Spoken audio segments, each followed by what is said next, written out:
Any website's an opportunity to tell a story. What do you need to build the architecture that tells your story?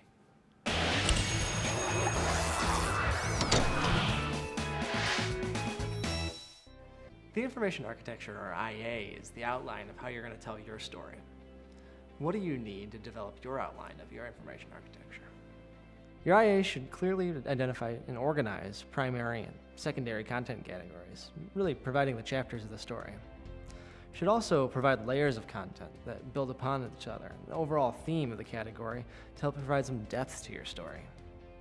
Also, you have to identify a common naming convention for site-wide use so that you're addressing the same characters the way you are throughout the story.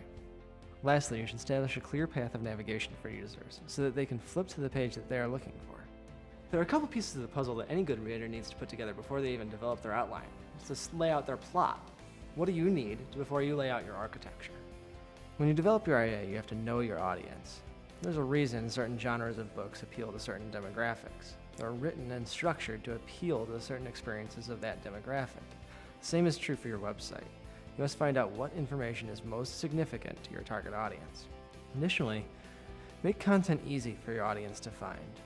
Once you know what your audience is looking for, make sure that it's readily available for them to use. Lastly, allow your content to build upon itself.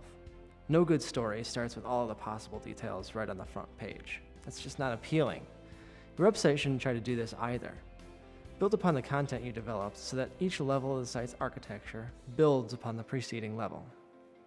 Once you develop your architecture, it's time to develop content and put some meat on those bones and build out the structure. Websites are different than books in that they're organic beings and they grow and change based off of the content needs of any organization. It's important to make sure that you stick with your architecture as that need and content changes to make sure that your site remains beautiful and efficient. Otherwise, it's the quickest way to become Frankenstein.